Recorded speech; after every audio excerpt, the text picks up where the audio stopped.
આજથી નવરાત્રિના પાવન પર્વની શરૂઆત થઈ છે ત્યારે રાજ્યભરના મંદિરોમાં શ્રદ્ધાળુઓનું ઘોડાપૂર ઉમટ્યું। યાત્રાધામ બહુચરાજી મંદિરે બ્રાહ્મણોએ વૈદિક મંત્રોચ્ચાર સાથે પરંપરાગત ધાર્મિક વિધિ કરી ગર્ભગૃહમાં ઘટસ્થાપન વિધિ કરી।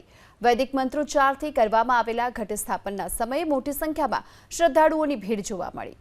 નવરાત્રિના 9 દિવસ સુધી બહુચર માતાજી ટેમ્પલ ટ્રસ્ટ તરફથી મંદિરમાં વિવિધ ધાર્મિક કાર્યક્રમોનું આયોજન કરવામાં આવ્યું છે તો ઊંઝા ઉમિયાધામમાં પણ મોટી સંખ્યામાં શ્રદ્ધાળુઓ ઉમિયા માતાજીના આશીર્વાદ લેવા માટે ઉમટી રહ્યા છે।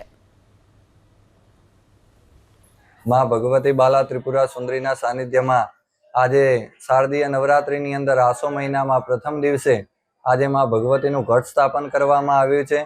7:30 जेनो समय हतो। वहीवटद्वार द्वारा भगवती राजराजेश्वरीनी अहींया स्थापना करवामां आवे छे अने यंत्र पूजा पण अहींया विशेष रीते करवामां आवे छे। अने विश्व कल्याणार्थे नवरात्रिनी अंदर